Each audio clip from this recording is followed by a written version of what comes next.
ఓం శ్రీ సాయిరామ్. 1967 సంవత్సరం ఫిబ్రవరి నెల సనాతన సారథిలో కూనపుది సూర్యనారాయణ శాస్త్రి గారు ఇచ్చినటువంటి సందేశంలో వేద ప్రామాణ్యం అనేటువంటి వ్యాసం నుండి కొద్ది భాగం తీసుకుందాం. సాయిరామ్. వేదము పురుష ప్రయత్నము చే వ్రాయుట కూడా సాధ్యము కాదు. రామాయణాదుల యందు ఒక పదమును తీసివేసి సమానార్థక పదమును ఉంచుటకు సాధ్యముగును. అనగా రామాయణాదుల యందు అర్థమునకు ప్రాధాన్యము కానీ శబ్దము ప్రధానము కాదు.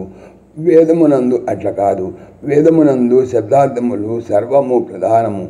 వేద శబ్దములు అర్థమును వాని భావములను వేరుగా ఉండును. లౌకిక భాష యందు వలె అర్థ నిర్ణయం చేయుటకు వలన పడదు. అందువలననే మహామునులు భాష్యాదులు రచించిరి. వేదము గురు శిష్య సంప్రదాయము వలన నేర్పదగినదే కానీ సూచి చదువుటకు కూడా సాధ్యపడదు. అచ్చు గ్రంథములను నేటికి గురు శిష్య సంప్రదాయము విచ్ఛిన్నముగా జరుగుతూనే ఉన్నది. వేదమును బ్రాహ్మణులు తమ జీవికకై వ్రాసిరని కొందరంటారు. ఇందులకు మూలాధారము ఆంగ్లేయుల విమర్శనములే.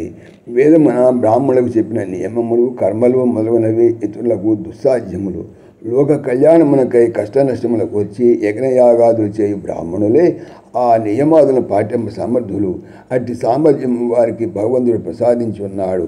అన్నదమ్ములలో పెద్దవాడు సంసార భారం వహింపవలసి ఉన్నట్లు ఉపవాసాది నియమములు పాటించుతూ ఖిలము కాకుండా వేదము రక్షింపవలసిన బాధ్యత బ్రాహ్మణులకు ఏర్పడినది. అది వారికి విధి అయి ఉన్నది. ఇతరుల వల్లే రుచి పదార్థములు భుజించుటకును సుఖము అనుభవించుటకును వారికి ఇష్టము లేక కాదు. నేటి కాలమున కొందరు వేదమును జీవికకై ఉపయోగించుతున్నారని చూచి పూర్వులు కూడా అట్లైన భావించుట వెరితనము. బ్రాహ్మణుడు రాయుట తను కట్ట తాళ్ళు తెచ్చుకున్నటువంటి అట్లేవును. కాన బ్రాహ్మణులు వేద సంరక్షకులు కానీ వేదకర్తలు గారు. ప్రళయకాలమున సర్వము నశించును కదా, వేదములు కూడా నశించును. కావున వేదములకు అద్యంతములు లేకుండుట ఎట్లు అని ప్రశ్నించవచ్చును. ఇందులకు సూత్రభాష్యమున ప్రశ్న ప్రతివచనములు కనిపించుతున్నవి.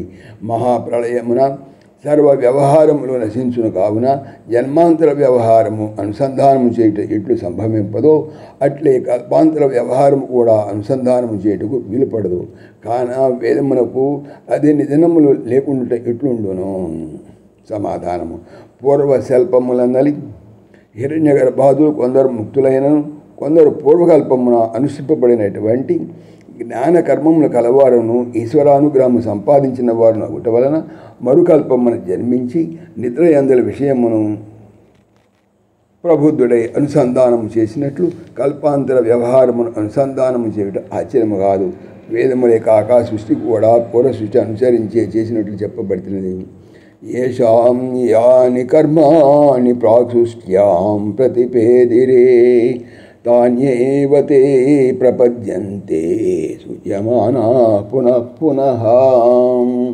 హింస్రా హింస్రే మృదు క్రూరే ధర్మా ధర్మృతానృతే తద్భావితా ప్రపద్యంతే తస్మాత్ తస్య రోచతే.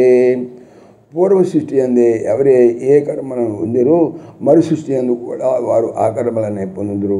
పూర్వ సంసారము గలవారు వలన హింసాహింసలు మృదుత్వ క్రూరత్వములు ధర్మాధర్మములు సత్యాసత్యములు సంస్కార బలము వలన రుచించుల చేత అన్నే పాటింతురు, వారినే పొందుదురు.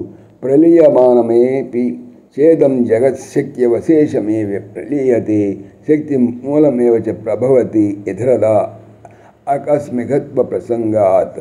ఈ జగత్తు ప్రళయమున నశించినను ఆ శక్తి వలన తిరిగి పుట్టుతున్నది. అట్టి శక్తి కూడా నాశము చెప్పినచో లోకము అకస్మాత్తుగా పుట్టుట అకస్మాత్తుగా నశించుట సంభవించినట్లు అని భావము. శక్తి ఆత్మవిద్య అని చెప్పబడినది.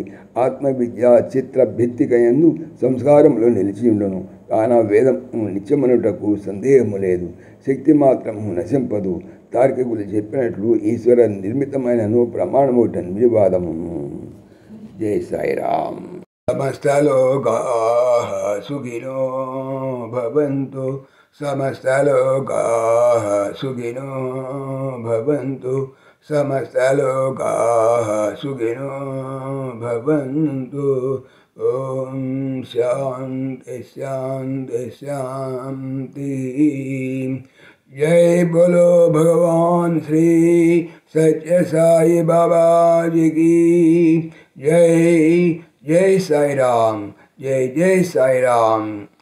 ఆత్మీయులకు మనవి, ఈ ఛానల్తో పాటుగా లెరన్ భగవద్గీత లైవ్ గీత అనేటువంటి భగవద్గీతకు సంబంధించినటువంటి ఛానల్ను స్వామి నా చేత చేస్తున్నారని మీకు తెలియజేపరుస్తున్నాను. దీనికి సంబంధించినటువంటి లింకు డిస్క్రిప్షన్లో చూడవచ్చు. సాయి రామ్.